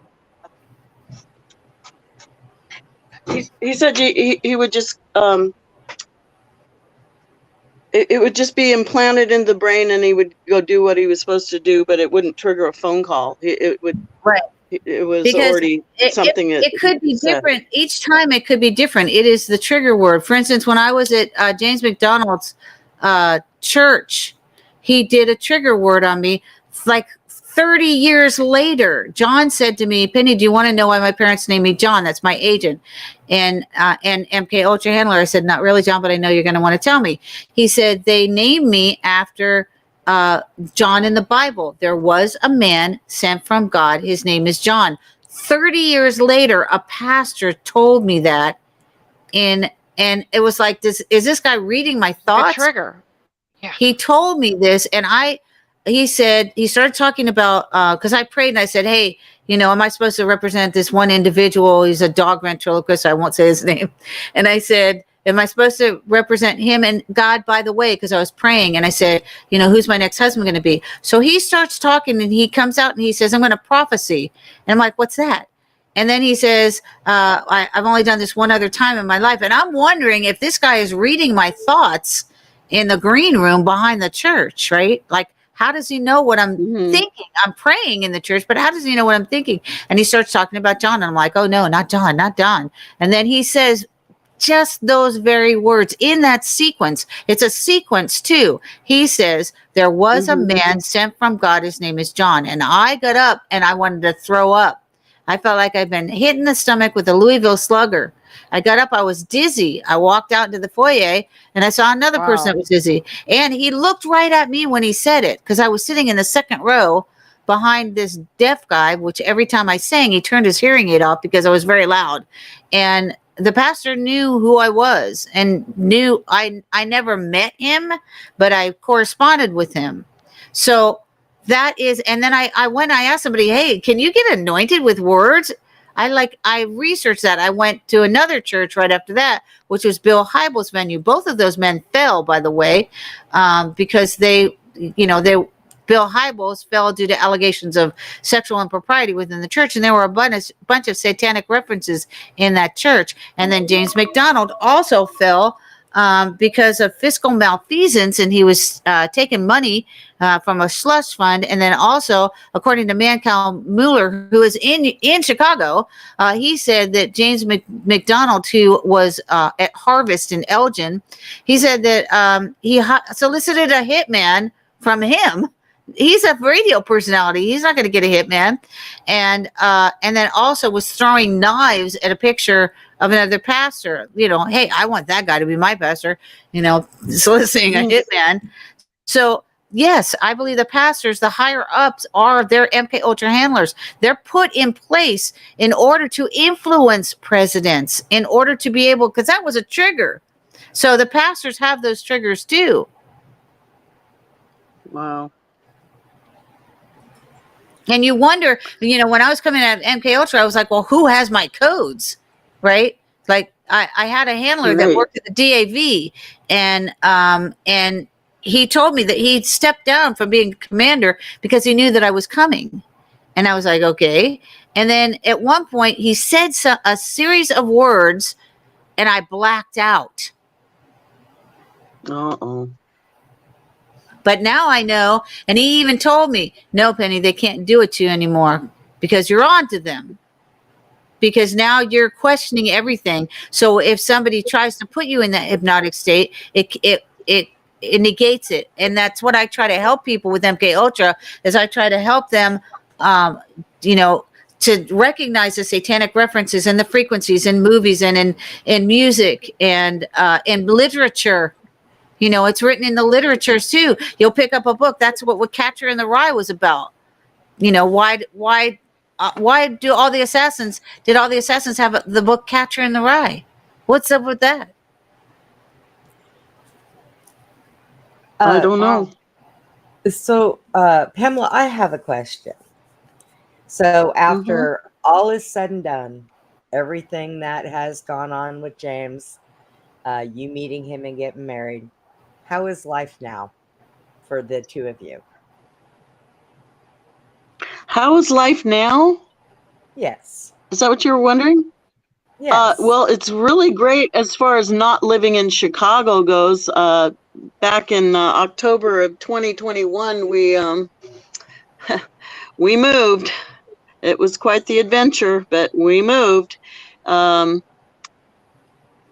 Yeah, I used my faith on purpose to get this place, and God really blessed us getting us out of Chicago, because that was really not good. And especially when the gangbangers had a shootout across the street, and the bullets went flying into the house and the car and the side of the house, through the window, and right over my head by 4 inches. I almost got it. But yeah, we got out of Chicago. Pamela, did that happen the same day that Susie got shot up in her shootout? Yeah, we Susie and I were talking the other day, and it's like that shootout happened the same day that she had the shootout by her gate. And we both have the same birthday too, me and Pamela. What the hell, girls? I don't know. We were both kind of going, what? What? But her I'm older. I'm 2 years older, so. So am I. I'm 19. I will be 66. I'm 1958 and she's 1960. I'm 1958. I'll tell you. I was born August 11th, 1958. I will be 66 in August. Okay, I just beat you on March 20th. I'm 66 already. This is too bizarre. On March 20th, yeah. Well, I'll tell you what. Having that close of a call with a bullet is one heck of a God way of meeting. Okay? Right. Like you're supposed to connect. Yeah, for I know sure. we were born on the same birth date, and we almost got killed by a bullet on the same day, right? Same That's year, crazy. right? So, Absolutely. Suzanne, Yeah. I've been studying about Michael Aquino, and there's nothing about him on really his death on the internet. It's like he didn't die, but I we can, all know he did, right? right? I can get you that information, so I can get it to you. Okay. And then I was talking to James Files about Michael Aquino, and he said that he saw him at Fort Bragg. Right. So he knows he was there doing the psychological stuff there, right at Fort Bragg. Right? Yeah, that's where Chet went when the generals came to him and told him that they wanted him to kill his commanding officer, and he was like, "Why?" So he went to Fort Bragg and he researched him, and then he went out and tried to kill him. And I think Susie, did he get stabbed? And get When he went to assassinate yes, Aquino, yes, the movie Apocalypse Now was sort of about it, but he flew in on a helicopter when he got to the in Cambodia, because he had gone rogue up into Cambodia. Aquino did. He was killing his soldiers. He was killing Cambodians and Vietnamese, Americans, and so the army wanted Chester William Swift, who was Special Air Forces, sniper, to take him out. And so Chet said they'd already sent other people in and failed the mission.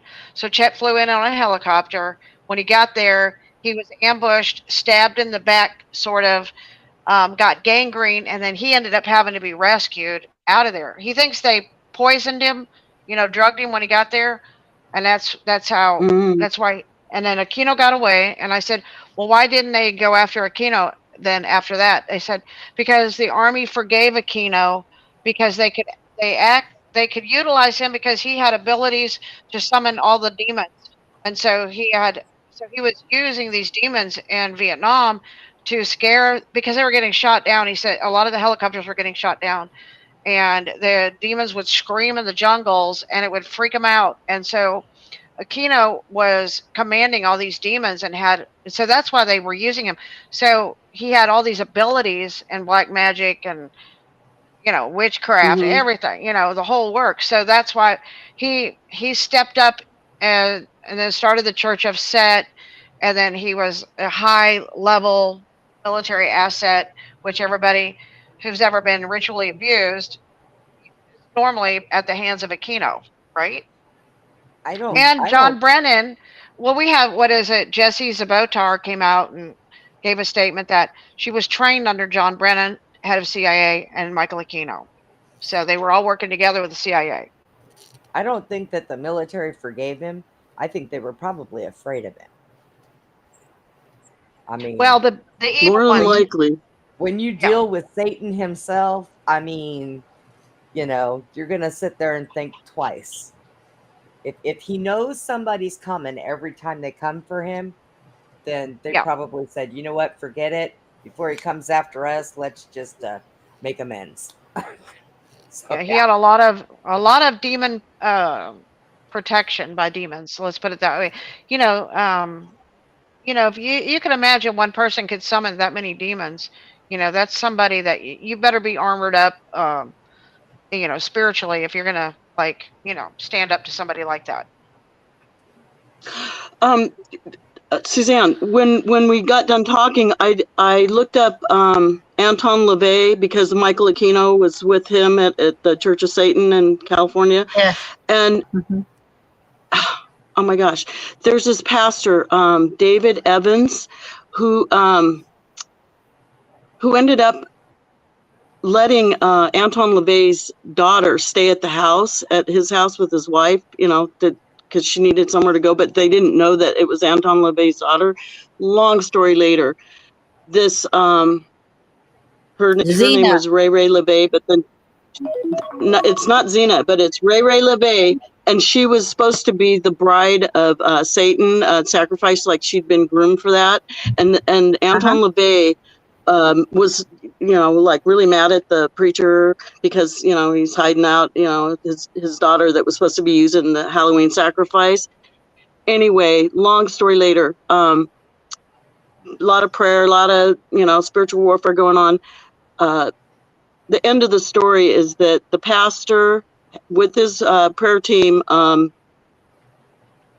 my gosh, the body of Ray LeVay got body jacked by Anton LaVey astral projecting. And so they were given, the pastor was given insight of what's going on. And so right when he was there, he had body jacked the girl, and then they called 911. The cops are supposed to arrest the pastor. Oh, he's been kidnapping and raping me and all this stuff. But it was Anton LaVey talking through her because he was astral projecting into her body. Anyway, long story later, the Lord told him, cut Anton LaVey's silver cord. And when he had been, he was out of his body, astral projecting, and he was in his daughter's body. And then the cord was cut. And then Anton LaVey died. And that's how he died, by having that silver cord cut when he was in astral projection trying to get his daughter back for the satanic sacrifice on Halloween. But his family will never admit it. But that's how Anton LaVey, the founder of the Church of Satan, died, with a pastor praying that the Holy Spirit would cut that cord and that silver cord. And if you cut that cord, you're dead. And I talked to That's James Files interesting. about this whole process about that cord being cut. He says, yeah, when I was at Fort Meade, they had us, and they had the 3 rooms, and I had to go into the other room, and I had to go out of my body. I go, you went out of your body and you saw your body and you saw that silver cord? And he said, yes.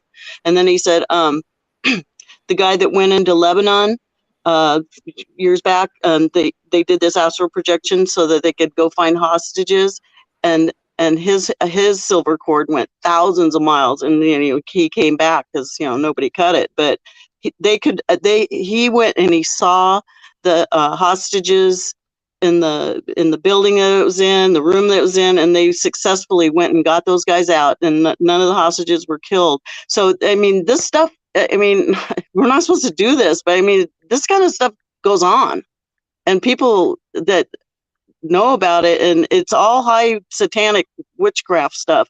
But I mean, Anton LaVey, I mean, how have you heard that the guy from the Church of Satan got killed by his silver cord being cut because a pastor was praying to keep, I mean, you just don't. I think it should be headline news. Yeah, but I actually heard that.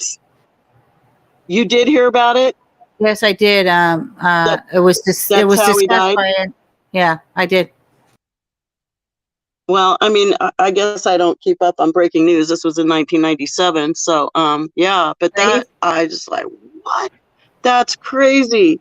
But yeah, okay, Pamela. James Hall said, yeah, you can see those cords.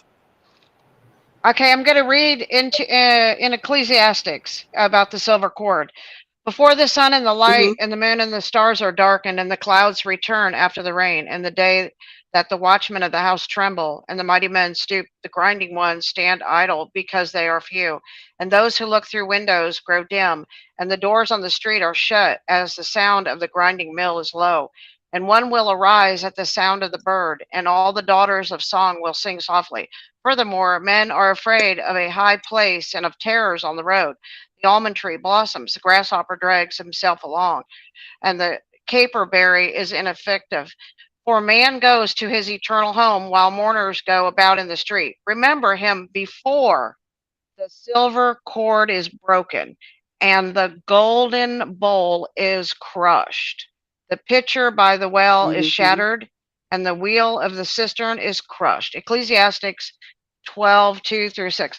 So that's talking about the silver cord being cut, and that will separate you from your body. Yeah. Yep, that's what happened. Okay, my flabber is gasted. Your flabber is gasted? My flabber is gasted on that one. Right? I've heard that before. I didn't want to forget to tell you guys about that. I was just like, what? I got to tell those guys. Yeah, I've heard of that before, but I cannot remember where. I cannot remember from Susie. It could have been you. Yeah, God I only know where I heard it. It was on our show from a guest that used to be on the show who actually knows the pastor. Oh. His name's Oh. David Evans. I watched a 3-hour interview of the whole story, and I was just like blown away. Yeah, what a scary It's- situation that he was in, right? Oh yeah. Yeah. I mean, good grief. Letting Ray LeVay be in your house and then having their dad astral project and then call the cops on you and almost get you shot because, you know, they're drawing their guns, you know, hey, you're about ready to be thrown in prison for a lot of felonies, dude. And then they didn't even arrest him that night.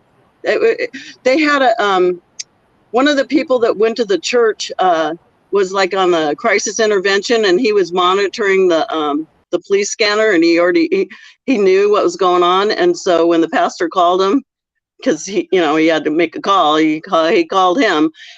He is, I'm just right around the corner. I'll be right over. And so yeah, he went and talked to the cops and told them what was up, and he was released on his own recognizance. But he said, you can't go follow her, even if you think, she's going to go get sacrificed, you can't interfere in her life, So anyway, that whole night was a Halloween night in 1997. And, Anton LaVey had been threatening him. Hey, preacher boy, you wait till Halloween. We got something really special planned for you, all that kind of stuff. Swearing and cussing and all that. So yeah, Wow. he said he wasn't raised. He was raised in church. His dad was a pastor, but I mean, he knew about the supernatural and the demonic side of things, but not like that. I mean, nothing prepares you for that really, because that's just way off the charts. But yeah, I mean, justify that. Did they justify that as dying in their sleep? Like when the cops. Oh, they say, he had a heart attack. Suddenly and they died in their sleep. Yeah. Well. Yes, you know what? I just looked it up. It was actually, her name wasn't Rave, very close though. It was Carla LaVey. And Xena was only 3. So it was Carla LaVey, and he was also he had 3 daughters. Oh, did he? I can't find Ray. He had 3. They were going to sacrifice her, and she had already been through 6 of the ceremonies. This was the final and last thing that they wanted to. She's the brightest saint. They were going to sacrifice her that night. Yeah, I'm gonna have to. See, Michael Aquino joined Anton LaVey's church in the beginning, and then he broke off and started his own church, and then Anton LaVey's daughter actually joined Michael Aquino, and kind of abandoned her own. Yeah, Xena was the one that joined Michael Aquino.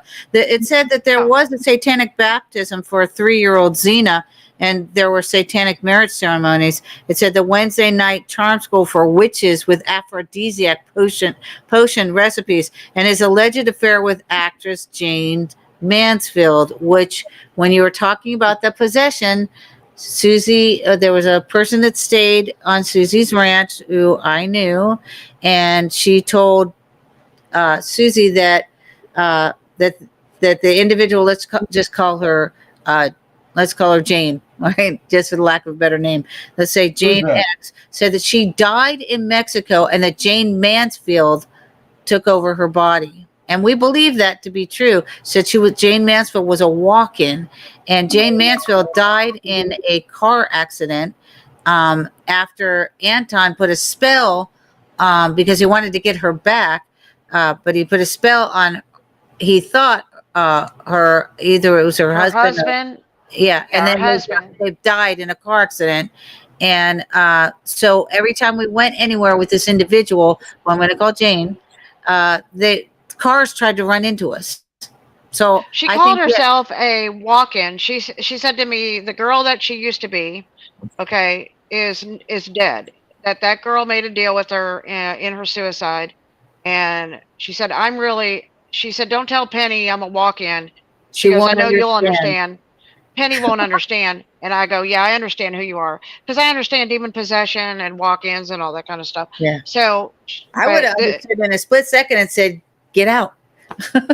Well, a walk-in takes full possession of the body, versus a demon possession shares it with the original birth soul of the body. So you can have schizophrenia, many multiple, like a legion of demons or beings living inside of a body, or you can have someone as just that wasn't originally born in that body, which is a walk-in. And she said she was a walk-in, that she was really Jane Mansfield. So she kind of looked like Jane Mansfield. And she definitely was cursed like Jane Mansfield. Well, she was also a witch. She had a Necronomicon. Brian, did you have any questions? It's one thing to learn that James was, one of the shooters in Dealey Plaza of JFK. And then, learning about his birth with what sounds like one of these cloning type super soldier programs. I was going to ask, because so many of my friends are survivors of the Montauk programs, just like, Penny and Susie. So I was going to ask Pamela, does James have any recall of what he experienced at Camp Hero? Yeah, he remembers a lot about it. Because, a lot of the people that I've spoken with after recovering their memories, they're talking about not only MK Ultra and mind control, they're talking about things like time control,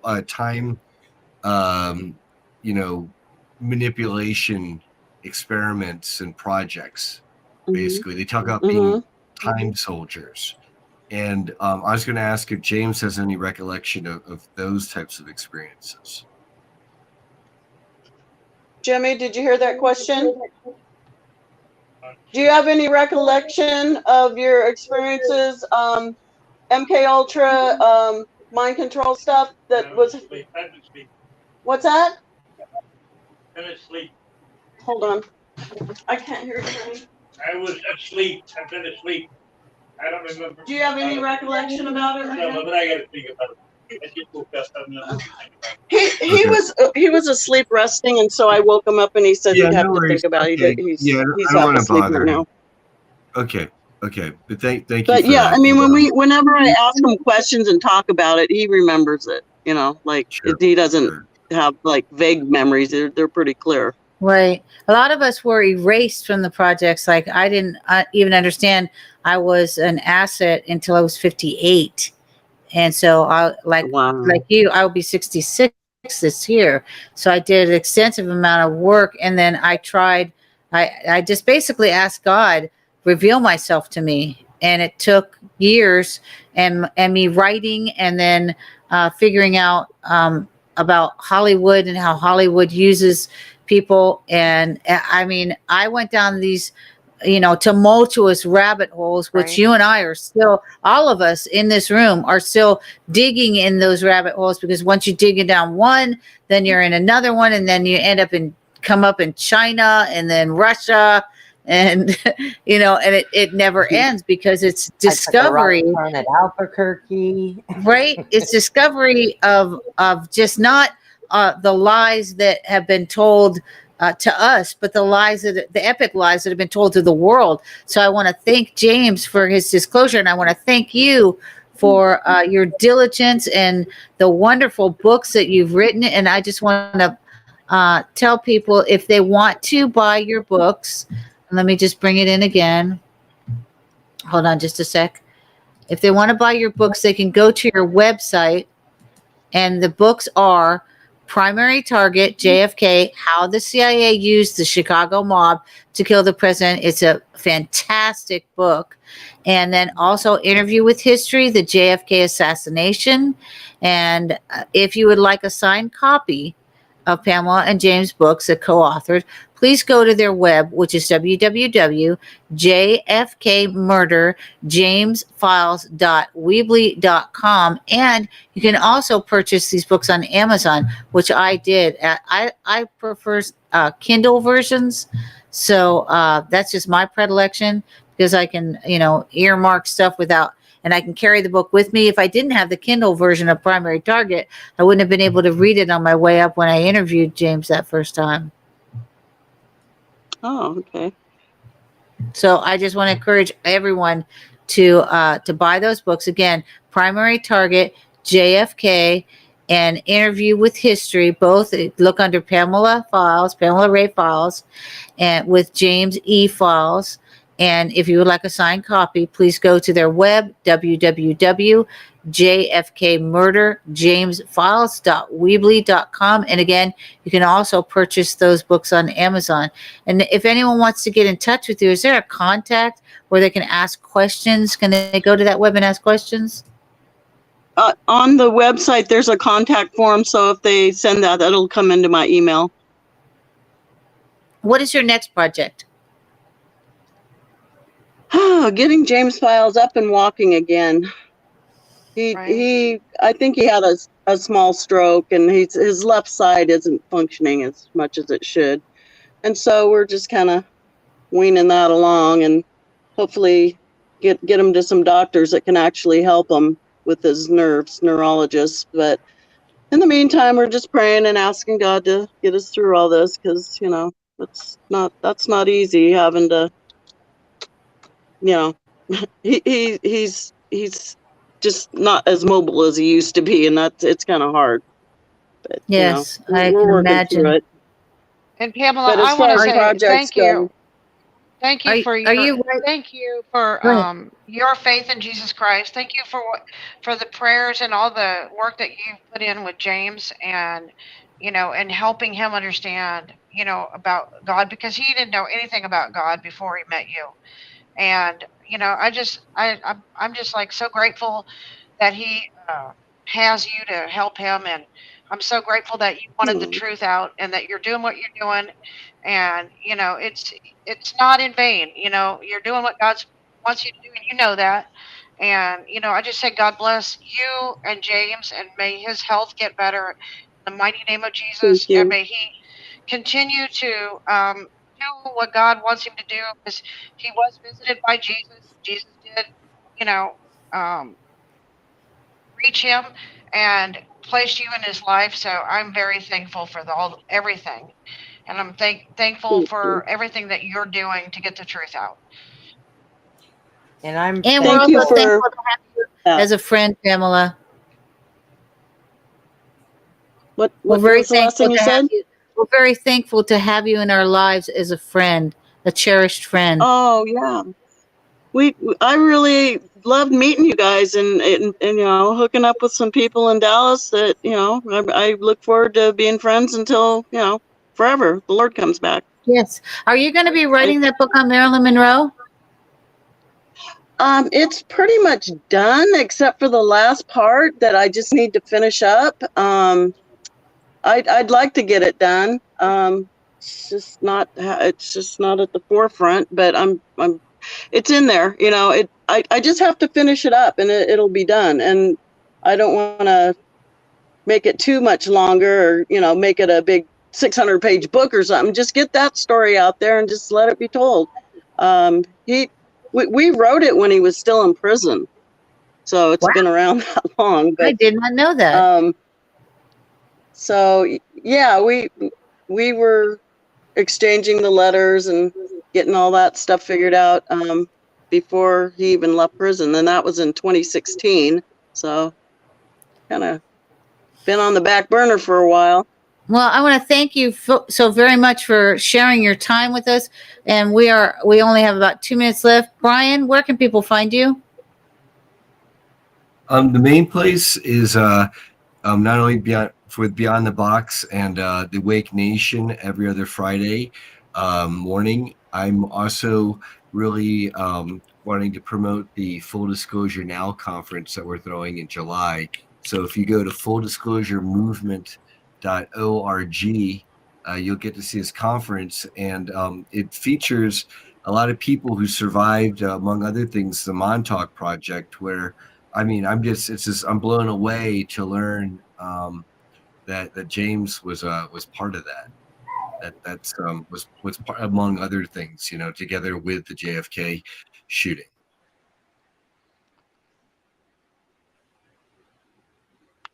Yeah, well, he didn't want that information out, but it's out. And it's also going to help a lot of people. You can find me, Penny L.A. Shepherd. I'm the executive producer for Beyond the Box. You can find me here on Fridays and Saturdays from 9 p.m. to 11 p.m. That's Central Time, and that's 10 to 12 midnight on Easter Time. And then you can also find me on the Awake Nation. I'm executive producer on Awake Nation, which is Monday through Friday from 8 a.m. to 11 a.m. Central, and from 9 to 12 noon on Eastern Time. Please join us. All right, everybody. And we are out of time. Susie, where do we find you other than here and hanging out in the stables? And The same place, and that the Wake Nation, and on here Friday and Saturday nights, and Facebook under Suzanne Hott, Hotte. So, all right, thank everybody. you, Pamela. Yes, Pamela, thank you so much for coming on. It was so nice to meet you. And like I said, my fabber lasted. It's been a long day. So everybody out there, remember to like, share, and subscribe. And like I always say, please be kind to one another. And we will see you next weekend. Bye-bye.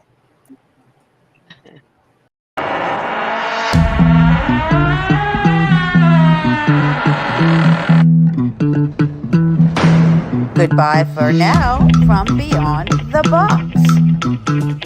Inside, outside, upside, downside, beyond the box.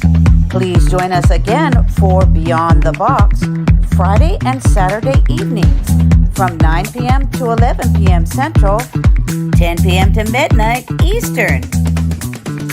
Join us for more intel bombs with our extraordinary guests.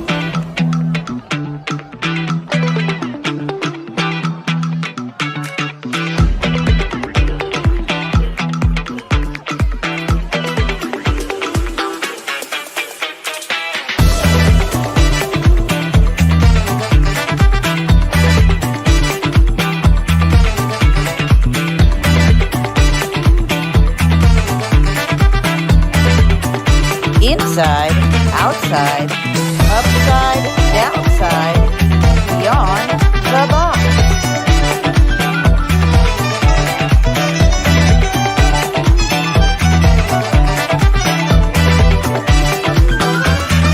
Break it down. Good night, Putin. Good night, Tucker Carlson.